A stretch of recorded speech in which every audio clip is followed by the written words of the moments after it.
It's been a fucking while since I did one of these. I think it's been a little bit almost over a year since I've done it. But I don't know how to do these anymore. But when I was talking to someone the other day, and what really reeled back my mind was who are we? What are we? What do we do with our life? And I was trying to see or come up with a way if I can find a solution for the thing, or like who am I? What is the main question to this like answer? I would say, but then I realized, how does someone find who they are, or what they want to do, or why they want to do it? The reason why it's such an overlooked thing is because we're all looking for objects, right? We're looking for that that one thing that like ties us down to who we are. Uh, Friends, family, loved ones, uh, objects such as cars, houses, all these things is, what makes you who you are, right? Like a famous person wouldn't be famous without their voice or with their acting skills, right? That's how you see them as, or as a lot of people see them as, is famous people, right? But what really got to me and to understand this, when I was like, holy shit, it's like right in front of me, is to truly find out who you are and what you want to do is is the opposite. And you're like, dude, what the fuck is this motherfucker talking about, right? What is this fucking motherfucker talking about? What I mean by is, what don't you want to be? And then that came up to me. I was like, oh shit. Like I have to fucking be a wisdom wizard here and say like, what does that mean? So I had to think to myself, what does that mean? What I don't want to be?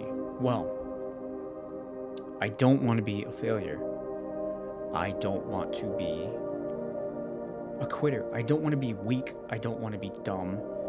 I don't want to be a lot of these things. I don't want to be seen as worthless, useless, helpless, all these things. So, how does one overcome that? Well, one, weakness. I don't want to be seen as weak. Strength. Okay, so what type of strength then? Physical? Mental? Emotional? Emotional, mental, basically the same thing. But then I had to ask myself, okay, what else? I don't want to be seen as useless. But so how do I put myself to use if I didn't want to be useless? A, which a lot of people should, occupation. Have an occupation, a job. Or if you do and you still feel useless because a job just pays you money, maybe you can be useful in ways of comforting someone, right? Or sharing words of wisdom, or just being useful in a community, right? Do your community service, do community good. A lot of times we feel useless is because we aren't being useful or using something to our advantage of what we want to do or something like that, right? So if I were to say you want to be useful or you don't want to be useless anymore, then you got to be use of something or someone. And you're only going to find use if you start using the skills you have, or starting to develop new skills or learn new skills, right? Or show skills that you have and teach others. That is becoming useful, right? Being a teacher is useful. Another one is, I don't want to be seen as stupid. Well, there's many types of stupidity. Dumb. I act dumb all the time when I'm on the internet. TikToks, if you see all those are a lot of things I do. Stupidity, like TikTok wise, of being dumb, right? So, what is, I don't want to be dumb? How would that play out? Well, I don't want to be. I don't want to be dumb in the ways of not knowing how to not do algebra, or not understanding politics, or not understanding human emotions, being dumb at that. There's different types of dumb, right? So I've came to terms with this, where someone excels in one thing and then someone doesn't excel in the other thing. Have you ever heard of that saying, where it's like your strong points in school are math, reading, science, literature, arts, gym, all these different kind of ways you put it as, right? That's what a lot of people say and do. Everybody has strengths and weaknesses of how they're seen as dumb, right? Like, you can be in your profession of, I've heard this term where a lot of people say, oh, he is a genius at what he does. He is a prodigy at what he does. Like, he's a natural born prodigy, right? You say that to your young person who masters a skill at the age of 12, but then again but looks absolutely ridiculously stupid at another thing, right? They're just below average, right? That's basically what it is. So in order to become smart and to be smart, you have to find something you're good at and you excel at and you are well informed of, whether that's skills of social, whether that's skills of mathematical, whether that's skills of science, technology, like STEM, basically. Science, technology, electronics, and medicine, I think. But it is true. You can't be smart at everything. You can try to be, but like they say most of the times, you can be anything, but you can't be everything, right? It'll take you eons in order to master that, and we all don't have that kind of time, right? It takes about a good 2 to 3 years to become fluent in another language. You want to learn many languages, all the languages. You can learn a lot, but you won't learn all of them. Maybe you can. I don't know. Or you want to be, you want to do coding and stuff like that. You can do it, and you can excel in it in those areas. But then again, you try to pick up a football or you try to dabble in art, and you're gonna be looking stupid doing it. The thing is, smart is not hold to one thing, such as this guy is smart at it pertains to just being math, science, or whatever is in schooling. Being smart is being well informed and having an understanding at what you basically do in life. So whether it's reading, writing, politics, math, science, socializing, that's what being smart is. So another one is, what would I say, weak, dumb, useless, helpless. That's the one. Well, being helpless. I don't want to be helpless. So how can I be helpful? This kind of pertains to being useful, but helpful is someone in need of help, right? Big or small, little or big. Being helpful is helping someone with basically fucking anything, right? Basically helping someone at anything. It pertains to holding the door for an elderly, helping one of the young ones understand the ways of a lesson through life. Like, I teach so much of the young from my mistakes that I've made as a teenager, right? As a teenager, I would make numerous mistakes, and I would help them learn the ways that I did through my failures and my mistakes, so they didn't do the same thing, right? Like, a lot of times I will tell I call them kitties. Don't take it in any weird way, but I call them kitties, like cats. Like, they meow a lot and complain a lot, so they're like cats basically. When they're there, they'll need you when they need you. But yeah, that's true. But it's helping someone, helping others, helping yourself. Being helpless doesn't mean, or helping does not have to pertain to helping someone. It can be helping yourself or helping something you do, right? So when it comes to that, just think of two things. How can I help myself, or how can I help others? Or third one is, what can I do to help? Is what you should ask. What can I do to help? Maybe I can help a person, an animal, or maybe I can help a location, right? Maybe I can help build myself a house. Well, that's still basically helping yourself. So it's only those two questions: is what can I do to help, who can I help, or how can I help myself? And that's how you become less helpless. So the main question is, sorry I got sidetracked on everything, but stop looking for the answer of who am I by looking at things, but instead looking at who do I not want to be. And that's the easiest way to find out who you want to be. And it doesn't pertain to that. A lot of people, I will hurt people's feelings. I don't give a shit. The clothes you wear, the things you put on, the makeup you put on, the way you walk. No, not the way you walk. I was gonna say that, but no. The clothes you wear, the makeup you put on, the car you drive doesn't make you who you are.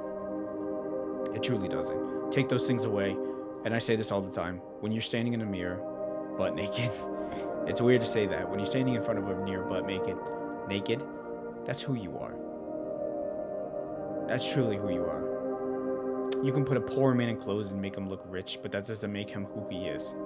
That's what he looks like, but that doesn't know who he is. Knowing who you are and knowing what you look like are two different things. Anybody can fake being smart. Anybody can fake being rich. Anybody can fake being popular, whatever you want to say it. You can't fake who you truly are, because you will go back into your old habits. So, to find out who you don't want to be, or who you want to be, is by sitting down, talking to yourself as who I don't want to be. You'll get your answer. Not only will you get the answer, but you will get more of an answer that you were looking for, rather than searching for things. And that also means not looking for acceptance from others. Who you are doesn't pertain to what other people think about you, or if they accept you, right? It's about, when it comes down to what you like, do you accept yourself? Do you like yourself? All those things play into practice, right? No matter what you do, no matter what you say, if you look at yourself in the mirror and you truly love yourself, then that's who you are. And if you say, this is who I am, this is what I am, this is what I become. And that's another thing people forget. That's another thing forget. Is, even I forget this sometimes. Who you want to be in life is, who do you want to become? That's what it is. Who do you want to become in life?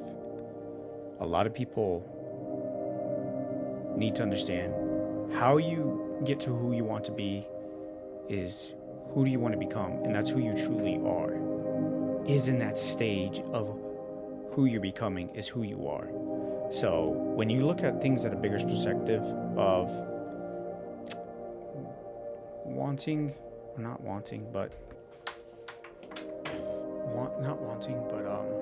figuring out who you are, or figuring out what you are, is by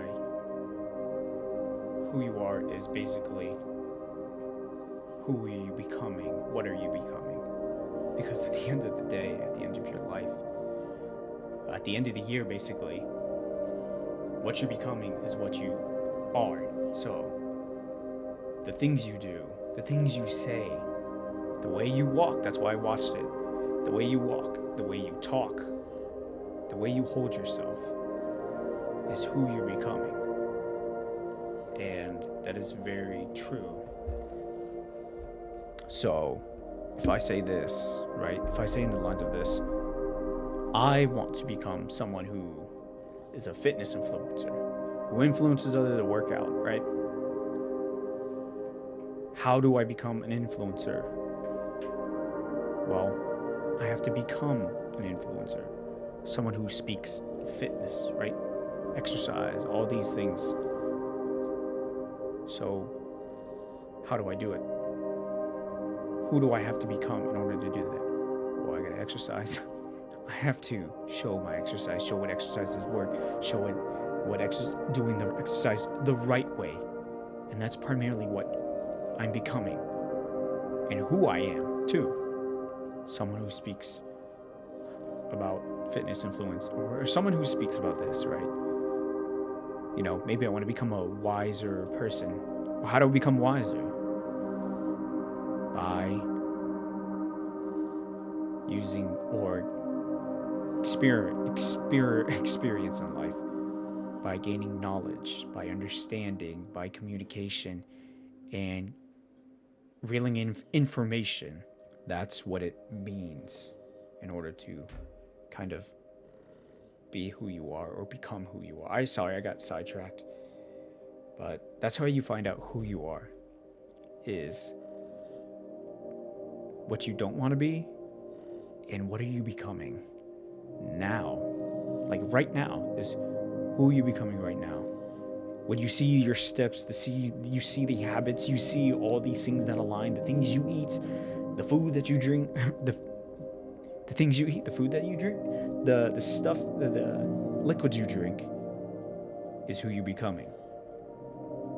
So alcohol leads to what? Lack of awareness, lack of, not self-conscious, but lack of awkwardness, shy, all that leaves your body to numbness. But that can also mean maybe you ending up in the hospital, or someone ending up in the hospital, right? Or maybe you're the joy, the party guy, party gal. That's what it means. So becoming who you are is on you. So if you're truly kind of anxious, worried, or don't know what you want to be or who you want to be, think of what you don't want to be. And you're probably, I'm not saying it's going to be there 100%, but you have a better understanding of who you don't want to be. And then you'll be closer to who you want to be. You just have to go through the steps of it. So don't overlook it. Don't go into these thoughts that maybe once I reach the peak of the mountain, that's just who I am, or that these clothes will finally be who I am, or this new pants, or these new things that will get me is who I am. They're not. They don't. Trust me. It might look like who you are, but it's not who you are. Because even then, you can put Bill Gates in a room full of old men and he would still look like an old man. But the difference is the mindsets, the way he acts, the way he talks, all these different things. You put The Rock in with a room full of people who work out, full of gym enthusiasm, next to Larry Wheels, Joey Swole, Chris Sebum, and he just looks like your average. They all look just like the same, right? The difference is who you are inside and what you do and who are you becoming. Or same thing with any actress, or I'm gonna say it, I don't give a fuck. You're old enough, maybe you're not old enough, sorry, but like a OnlyFans influencer, you put her in a room full of women who don't do that kind of stuff, and she's just a woman. You don't know her unless you do. Then again, she's just a woman, but it's what you do and who you're becoming is who you are. And don't always get it twisted that this kind of way, or I know I'm speaking a lot here, is maybe stop trying to look to please people and accept you, trying to find out what they think you are. That is never the answer. That's fucking stupid and delusional. To say, hey, maybe this person knows who I am, when they probably don't even know who they are either. Because most of the time nowadays in this generation is follow the crowd, become part of the crowd, you are the crowd. Which is do what basically the other person says, do what basically the other person does, and speak, talk, and look like how the other person is. Guess what? They just want you to join the crowd. So basically you're just like everybody else. And maybe you don't want that, maybe you do. But at the end of your life, when you look back and you go, who was I really? You might regret it. or you may not, and you might be thankful that you found out who you really were. So that's the way I put it, is how you find out who you are is by finding out who you don't want to be. Simple, but not that simple. Overlooked many times. It's been a while since I've done these, but yeah, I gotta get back on track on these. So, sorry. Yeah, thanks for, if you stayed to the end, thanks for joining me with Mr. Mushroom Mumble with Mr. Mushroom. Mr. Mushroom Mumbles. That's basically what we'll call it. Mr. Mushroom Mumbles. Yeah, alright. See you, nerds. Jeez, that was 20 minutes, bro. That was actually really good. Great timing. Alright, yeah. Find out who you are. Be who you are. That's all I can say.